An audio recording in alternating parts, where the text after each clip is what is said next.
오늘의 목표는 민법 기본 이론 7 민법 기본 이론 7 복습하는 것입니다. 복습.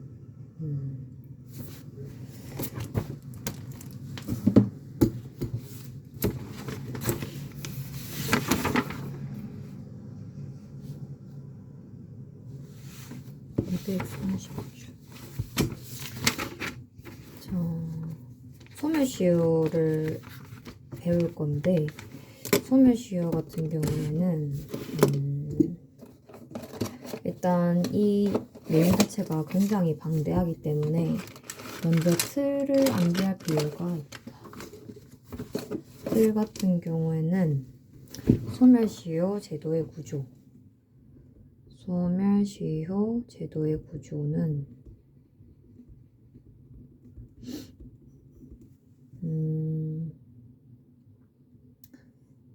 일단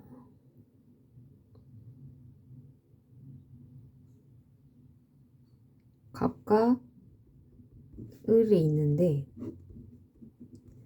갑이 을에게 이제 뭐 1억에 대해서 청구를 한다 치자. 그러면 이제 을이 이제 이에 대해서 소멸시효 완성의 항변을 할 수 있어. 소멸시효 완성의 항변은 이게 대상이 적격하냐, 그리고 기산점이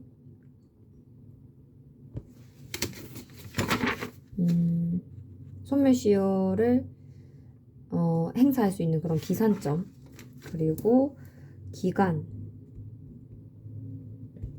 소멸시효의 요건은 세 가지가 충족이 돼요. 대상 적격, 기산점, 기간. 그리고 이에 대해서, 이 항변에 대해서 재항변을 할 수가 있는데, 재항변은 중단, 2번 포기, 3번 신의칙 위반. 이 구조를 여러 번 반복을 해야 된다고 하더라고요.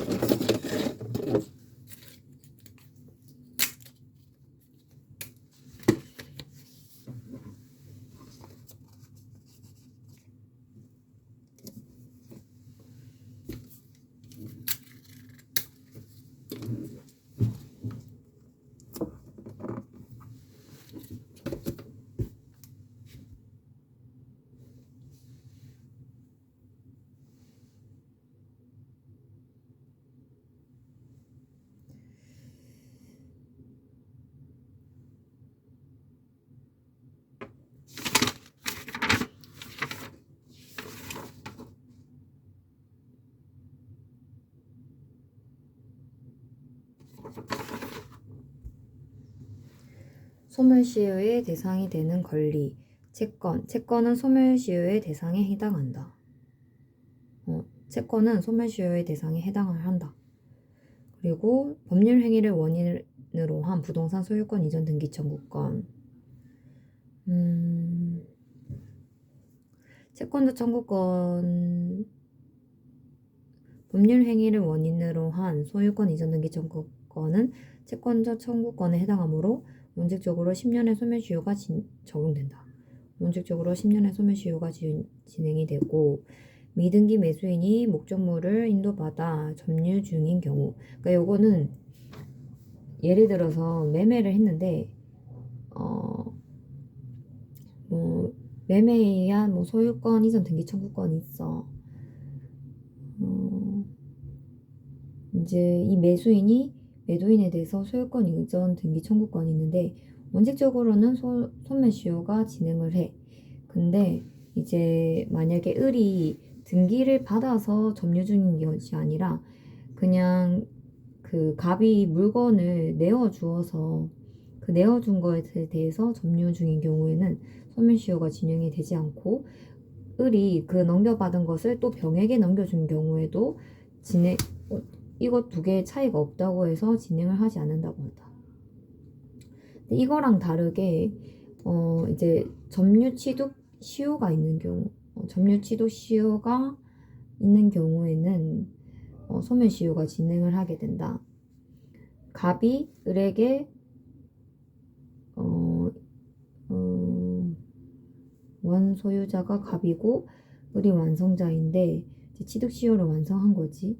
그래서 그 을이 그 물건을 인도받아서 점유하는 경우에는 이때도 소유권이 진행이 되지 않아. 하지만 이 을이 이거를 병에게 넘긴 경우에는 진행을 하게 된다. 이건 암기를 해야 된다.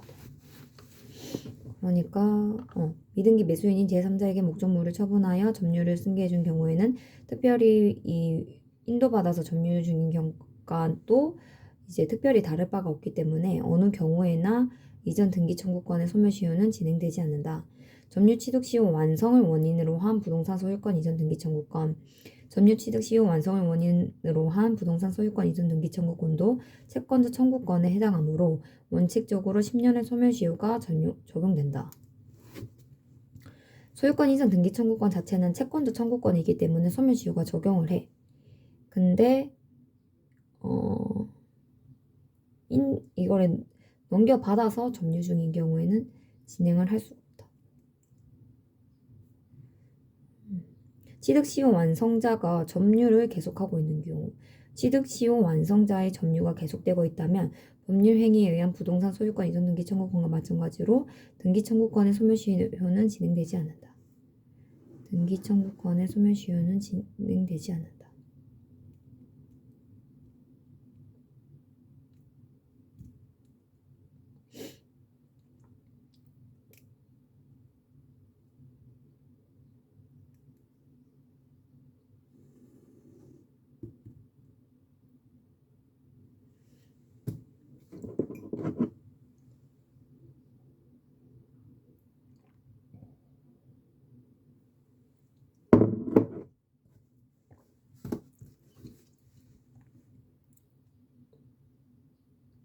그런데 취득시효 완성자가 제3자에게 목적물을 처분하여 점유를 승계해준 경우에는 판례는 취득시효 완성자가 점유를 제3자에게 승계해 주었다면 점유자가 그 점유를 상실한 때로부터 10년간 등기 청구권을 행사하지 않으면 소멸시효가 완성된다.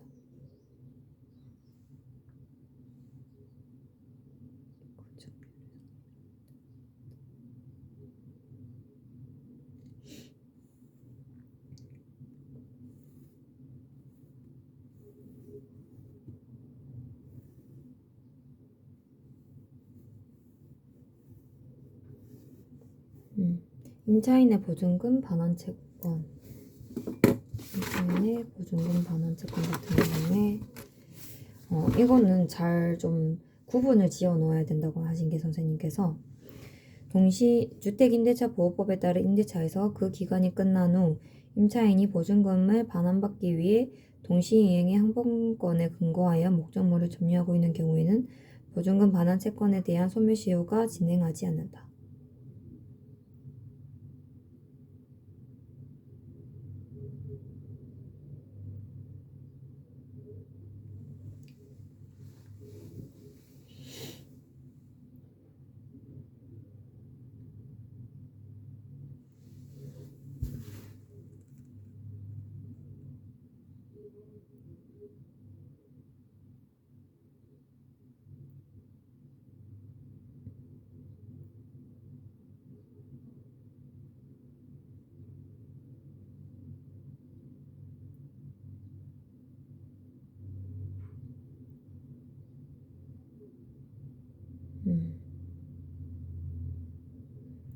그러니까 동시이행 항변권이 적혀 있고 그리고 점유가 같이 있는 경우에는 소멸시효가 진행하지 않는다라고 그냥 외워버리면 돼.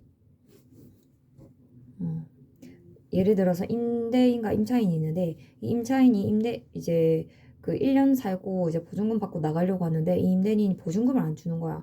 그래서 보증금을 안 주면은 나가면 안 돼. 그냥 계속 눌러붙어 있어야 돼. 근데 이게 눌러붙어 있는데 그게 10년이 지나니까 이게 아니다 싶어가지고 이제 동시이행의 항변권과 함께 이제 점유 중인데 이때도 점유를 하고 있으면 계속 권리 행사를 계속 할 수 있단 말이야. 그러니까 소멸시효가 진행이 안 된다는 거지. 그래서 이제 나중에 보증금 반환 청구를 하게 되면은 결국에는 을이 이제 승소를 할 수 있는 거야. 근데 이와 반대로 그 한 가지가 더 있는데, 그 매매대금 채권 같은 경우에 예를 들어서 갑과 을이 있는데, 아이패드에 대해서 이 을이 이제 너가 아이패드를 나한테 넘겨주면 그때 내가 돈을 줄 거다, 동시행의 항변권을 주장하는 거지. 아이패드 줘야 돈 줄 거다. 근데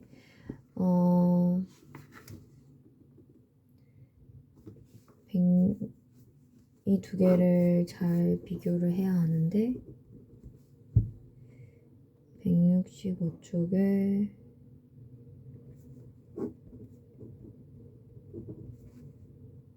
6번 기타 3번 3이랑 161쪽에 3번, 이거 두 개를 비교를 잘 해야 돼. 보자.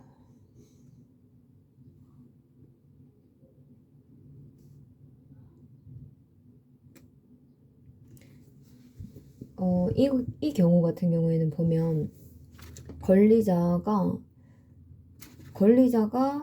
사실 임차인이잖아. 이 경우에는 권리자가 동의양을 행사 중인 거고, 이 경우에는 권리자가 아닌 사람이 동의양을 주장하고 있는 거거든. 채권을 가진 사람은 갑인데, 사실상 채권을 가진 사람은 갑인데, 이 을이 권리자가 아닌 사람이 동의양을 주장하고 있는 거야. 그 이유, 그 경우에는 소멸시효가 진행된다.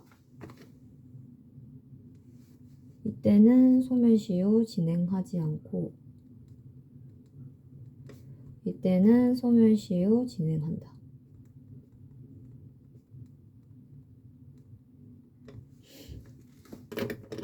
그래서 이거를 10번 반복해서 암기를 하라고 하시더라고요.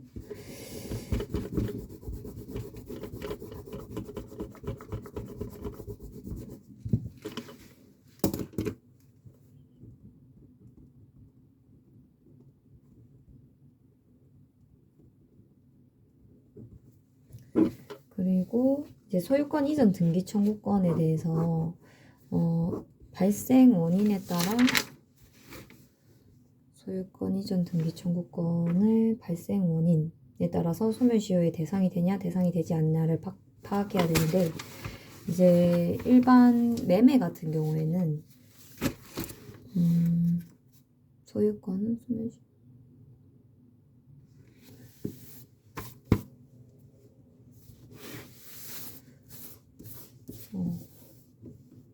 61쪽의 상단, 채권은 매매와 같은 매매 계약에서의 채권은 그냥 소멸시효의 대상이 된다고 생각을 하면 돼. 소멸시효의 대상이 된다. 그리고 점유취득시효 같은 경우에는 61쪽의 중단, 점유취득시효도 245조 1항에 의해서 채권에 해당하기 때문에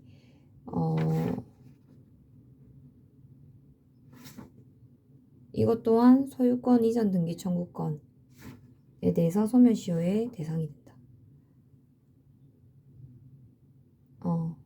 점유취득시효도 이 보면은 부동산 소유권 이전 등기 청구권도 소멸시효의 채권자 청구권에 해당되므로 원칙적으로 10년의 소멸시효가 적용이 되고, 그리고 점유취득시효도 점유취득시효 완성으로 한 부동산 소유권 이전 등기 청구권도 채권자 청구권에 해당하므로 10년의 소멸시효의 대상이 되고, 부당이득 반환 청구권은 안 나온다 했고, 진정명의 회복 등기 청구권은 소유권에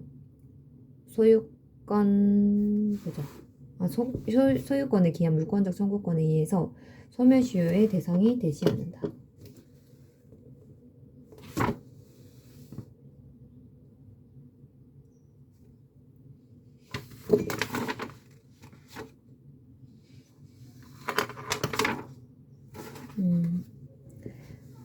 보자.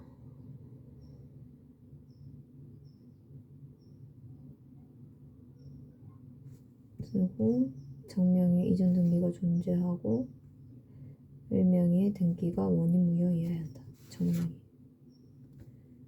진정명의 회복 등기 청구권은 214조 소유권에 기한 물권적 청구권에 해당하는데 얘는 소유권에 기한 물권적 청구권 중에서도 소유권에 기한 방해배제 청구권인데 예를 들어서 이제 갑이 소유를 하고 있어.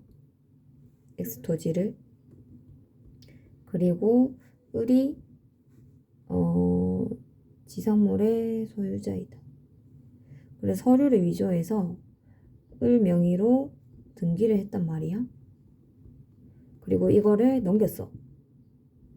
병에게. 그래서 병이 또 정한테 넘긴 거야. 그래서 이 갑이 정한테 등기를 넘긴 거지. 또 등기를 넘긴 거고. 그래서 이제 X토지 내 거니까 나한테 넘겨라 한 거야. 그게 이제 진정 명의에 의한 회복 등기 청구권인데 이게 소유권에 의한 물권적 청구권이기 때문에 이전 등기 청구권이 아니라 발생 원인이 소멸정이기 때문에 소멸시 이후에 대상이 되지 않는다.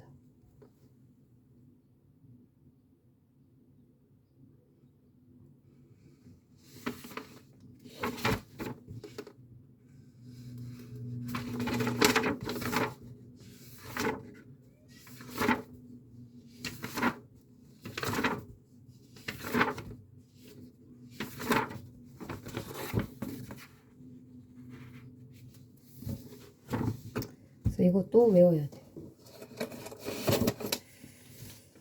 또 외워랬나? 그랬나? 외울 게 많네. 그리고 해제를 원인으로 한 원상회복 청구권. 이거는 매도인, 매수인, 매도인의 입장에서 파악을 해야 되는데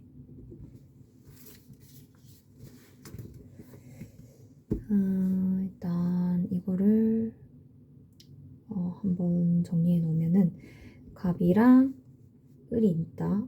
갑이랑 을이 있고 이제 종료를 했어. 그리고 10년이 지났다.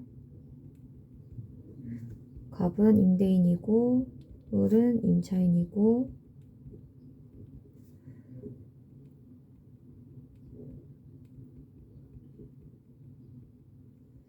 종료 중이 나오면 권리 행사를 계속하고 있는 것이고 진행을 하지 않는다. 소멸시. 이거를 외워야 돼. 소멸시효 진행하지 않는다.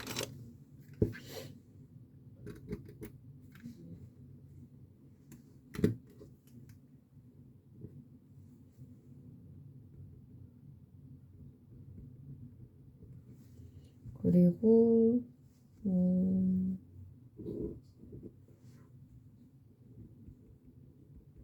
보증금 반환 청구 인용. 청구를 인용해서 승소한다. 그리고 이거랑 해야 되는 게 매매 대금 채권에 대해서는 갑이 채권자고 얘가 채무자란 말이야 사실. 얘가 이제 권리자가 을이 권리자고 사실 여기서는 얘가 권리자고 얘가 여기서는 권리자란 말이야. 근데 이제 여기서는 권리자가 동의양을 주장하고 있는데 얘는 권리자가 아닌 사람이 동의양을 주장하고 있는 거지. 이때는 진행을 하냐? 이게 소멸시효가 진행을 하냐? 아이패드 줘야 돈 줄 거다. 그러면 이 경우에는 소멸시효가 진행하지 않는다. 이때는 그냥 소멸시효가 진행을 해. 채권에 대해서는. 이 경우를 잘 파악해야 된다. 즉 권리자가 동의항을 행사 중이면 소멸시효가 진행하지 않는 거고, 권리자가 아닌 사람이 동의항을 진행하면 소멸시효가 진행된다.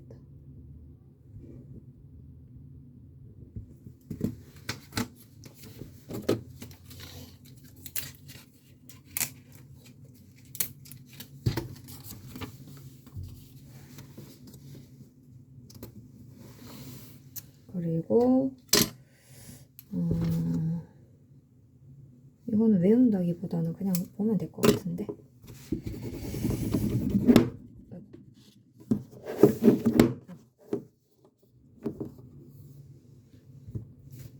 그리고 마지막으로 해제를 원인으로 한 원상회복 청구권은 경우를 나누어 검토할 필요가 있다.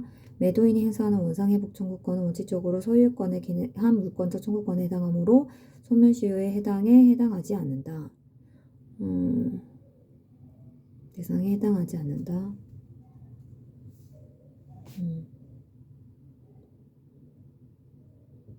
근데 매수인이 적법하게 계약을 해지하고 매도인을 상대로 이미 지급한 매매대금 일부에 대한 원상회복 청구권을 행사하는 경우와 같이 금전에 대한 원상회복 청구권은 본질 자체가 채권적 청구권에 불과하기 때문에 소멸시효가 그 대상이 되고, 소멸시효는 해제 가능 시가 아닌 해제 시를 말한다. 그때부터 원상회복 청구권이 행사 가능 시. 해제 시가 원상회복 청구권 행사 가능 시거든. 그러니까 해제 가능 시는 해제권을 가지고 있지만 행사할 수가 없다. 매도인은 말소 청구를 하면서 원상회복 청구를 할 수 있다. 을의 등기 말소가 없어도 당연히 갑에게 복귀가 되는 것이고, 해제를 하게 되면은 바로 을에게 등기 말소 없어도 복귀가 되는 거고, 소유권 물권 청구권 소유권에 기한 물권적 청구권에 의해서 소멸시효의 대상이 되지 않는다. 오늘은 여기까지.